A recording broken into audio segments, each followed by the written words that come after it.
याता में ये चीज कहना उचित था। ऐसा क्या आपको गलत अच्छा लगा? गलत ये लगा जब एक मकान के अंदर आप तोड़ फोड़ कर जबरदस्ती घर के अंदर घुस जाना और जाके छत पे पहुंच जाना और वहां भगवा झंडा गाड़ देना। संविधान से चल रहे हैं तो भाई खून का बदला खून नहीं, उसके लिए तो कानून है ना। कानून है, यही कानून, संविधान ने हमें कानून दिया है, कोर्ट कचहरी अदालतें दी हुई है। अगर उस कोर्ट कचहरी अदालत जज और हम ही बन जाएंगे फिर उनका क्या काम है? दंगा होता है, पत्थर फेंके जाते रहे, घर में कोई घुसता रहा, ये चलते रहे, एक जबान न बोला न रोका न टोका न कहा कि तुम ये क्या कर रहे हो। पत्थरबाजी करना हमारी नियत में नहीं है। किसी को तंग करना, तकलीफ देना, किसी को इल्जाम लगाना, किसी को बेवकूफ बनाना या किसी पर पत्थरबाजी करना हमारे नियत में नहीं है। सो कॉल्ड अपने को हिंदू कहते हैं, हकीकत में वो हिंदू नहीं है। 100% मैं चैलेंज के साथ कहता हूँ वो हिंदू नहीं है।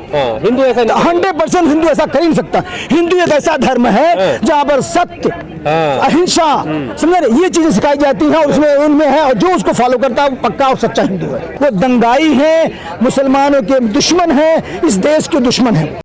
मैं उनकी नियत पर सवाल उठा रहा हूँ। वो निकाले कहीं से, हर एक का राइट है कुछ भी निकालना, कुछ भी करना, भाई देश में आंदोलन करना या अपनी यात्रा को निकालना, हर एक का हक है और उस राइट के मुताबिक उन्होंने निकाला। चलो अच्छी ये बात मान लेता हूँ, लेकिन वहां जाकर के अगर आप अलल ऐलान कोई नारा देना शुरू करेंगे जो मुसलमानों को जेब नहीं देगा, मुसलमानों के खिलाफ बोलेंगे, तो क्या यह चीज उनके शोभा यात्रा में था या यात्रा में ये चीज कहना उचित था? ऐसा क्या आपको गलत अच्छा लगा? गलत ये लगा जब एक मकान के अंदर आप तोड़ फोड़ कर जबरदस्ती घर के अंदर घुस जाना और जाके छत पे पहुंच जाना और वहां भगवा झंडा गाड़ देना।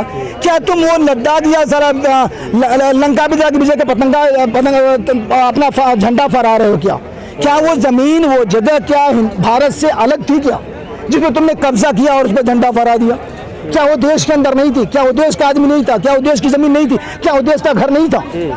मेरा कहना ये सवाल है। तो ये प्लान वे में था कि ऐसा करो ताकि ये चीजें पोलराइज की जाए, ज्यादा से ज्यादा कम्युनलाइज किया जाए और कम्युनलाइज करने के बाद ये जो बाई इलेक्शन जो इलेक्शन होने वाला है हो जिसका डिक्लेयर होगा क्या सही है कि जो अगर अरे आज मॉब लिंचिंग, आप मॉब लिंचिंग में कहाँ से लेंगे? आप खलाक से लेंगे या कहाँ से लेंगे? मॉब लिंचिंग क्यों हुई? उनका मतलब खून तो नहीं होता है ना इस देश में। इसीलिए मैं कह रहा हूँ संविधान से चल रहे हैं तो भाई खून का बदला खून नहीं, उसके लिए तो कानून है ना। कानून है, यही कानून, संविधान ने हमें कानून दिया है, कोर्ट कचहरी अदालतें दी हुई है। अगर उस कोर्ट कचहरी अदालत जज और हम ही बन जाएंगे फिर उनका क्या काम है?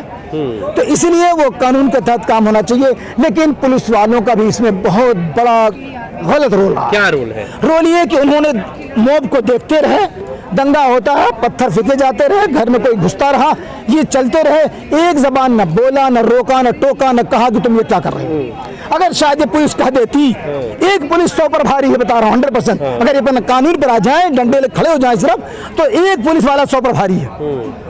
भाई इनको अधिकार, अगर कानून, अगर वो दंगाई ज्यादा उबाल मचा रहे हैं, उनको तकलीफ हो रही है तो वो पैरों पर गोली मार सकता है उस दंगाइयों के खिलाफ कंट्रोल करने के लिए पब्लिक को। तो ये करना पुलिस का दायित्व है, उनकी जिम्मेदारी में है, उनकी प्रमुखता ड्यूटी है, मेन रिस्पॉन्सिबिलिटी करवाए गए हैं। 100% आज नहीं मैडम, 10 साल से यही हो रहा है। हर जगह करवाए जा रहे हैं और हर जगह हो रहा है। चाहे आप कहीं से किसी क्षेत्र से लीजिए, किसी किनारे से लीजिए हिंदुस्तान के, खास करके जहां इलेक्शन होना है वहीं दंगे हो रहे हैं। पर सवाल यह है, देखिए इतनी सारी यात्राएं इस देश में हर धर्म की निकलती हैं, इस्लाम धर्म की भी निकलती है, सिख भी निकालते हैं, बाबा साहब की इतनी बड़ी जयंती निकाली जाती है, पत्थरबाजी नहीं होती। हिंदू यात्राओं पर ही क्यों पत्थरबाजी करते हो? बहुत सही कह रहे हैं, बिल्कुल सही सवाल कह रहा हूं। मैं उसका जवाब देता हूँ।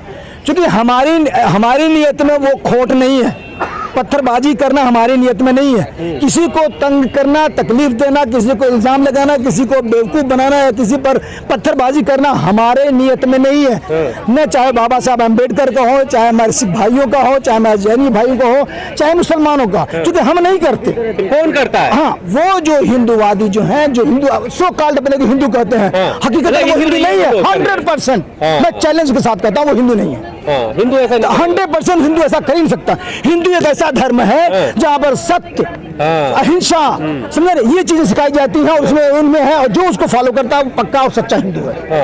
हिंदुओं में सिखाया जाता है, ये हिंदू ने, हाँ ये भी बात आपने, मैं कह रहा हूँ ये वो लोग हैं जो हिंदू को अपने आप सो-कॉल्ड कहते हैं, हिंदू का लिबादा और लिबास पहन करके अपने आप को सो-कॉल्ड हिंदू कह करके वो दंगाई हैं, मुसलमानों के दुश्मन हैं, इस देश के दुश्मन हैं। तो क्या बयान इस तरीके के जो दिए जा रहे हैं कि एक रहोगे तो नेक रहोगे, बटोगे तो कटोगे, क्या ये बयान अब जिम्मेदार जिस है? मुल्क का, जिस राज्य का, जिस सूबे का चीफ मिनिस्टर ही ऐसी जबान बोल रहा हो कि मैं मिट्टी में मिला दूंगा, मैं अभी आपने जो कहा है कि जो बटोगे तो कटोगे, तो जब उसकी जहनियत ही ऐसी होगी तो करतूत से ज्यादा होंगे। भाई आज कोई भी एमएलए एमपी ले लीजिए, बगैर एक मिनट मैडम, कोई भी एमपी आर एमएलए लीजिए, उसके 10 गुंडे जरूर होंगे जो जान पर खेल जाएंगे, हर एक के। वो तो भाई सूबे का चीफ मिनिस्टर है, हर जगह ठाकुर मिलेगा, चाहे एसएसपी हो, चाहे एसपी हो, चाहे डीएम हो, चाहे चेयरमैन हो किसी भी ऑर्गेनाइजेशन का, हर जगह आपको ठाकुर मिलेगा। तो ठाकुर वही मिलेगा जो उसकी विचारधारा को फॉलो करता होगा और जो उसकी विचारधारा को फॉलो करेगा। तो जब उन्होंने इशारा दे दिया, जैसे हमारे देश के प्राइम मिनिस्टर ने कहा था कि इनको तो लिबास से पहचाना जा सकता है, जैसे मैं अभी इस लिबास में हूँ, तो मुझे दूर से पहचानने का फला किस कम्युनिटी का है, तो कौन है, क्या है लिबास से, तो भाई वो तो चीफ मिनिस्टर हो तो कहा करेगा। लेकिन गृह मंत्री तो कहते हैं अब दूरबीन से भी कहीं पे माफिया नजर नहीं आते, अपराधी नजर नहीं आते। आज जो हत्याकांड हो रहा है, कल क्या हुआ उसका, जो गुजरात महाराष्ट्र में हुआ, क्या हुआ है वो किसने किया है?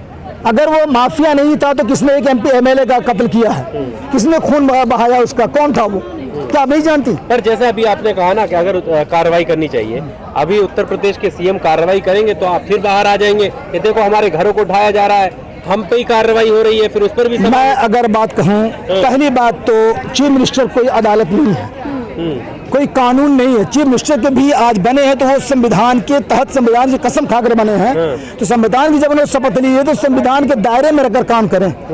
बुलडोजर किसी भी कॉन्स्टिट्यूशन में, संविधान में या कानून नहीं लिखा किसी घर पे जाओ और बुलडोज कर दो उसके घर को, बगैर फैसला के, बगैर इजाजत के, बगैर रिपोर्ट के, बगैर जांच के, बगैर किसी भी चीज के लिए।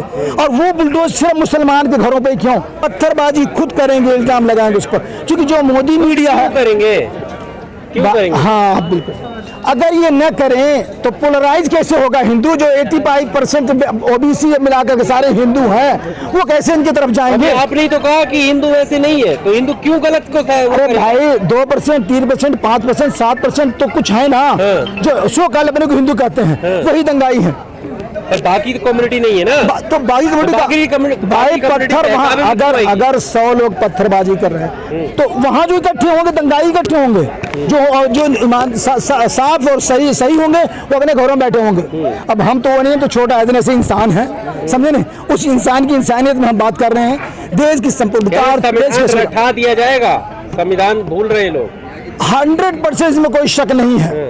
जिस दिन जब यह मानसिकता से हमारी जात, हमारे लोग जो ओबीसी में है और दलित भाई हैं, इस सोच से जिस दिन ऊपर उठ जाएंगे, उस दिन संविधान की रक्षा हो जाएगी, देश की रक्षा हो जाएगी, देश जनता भी खुश होगी।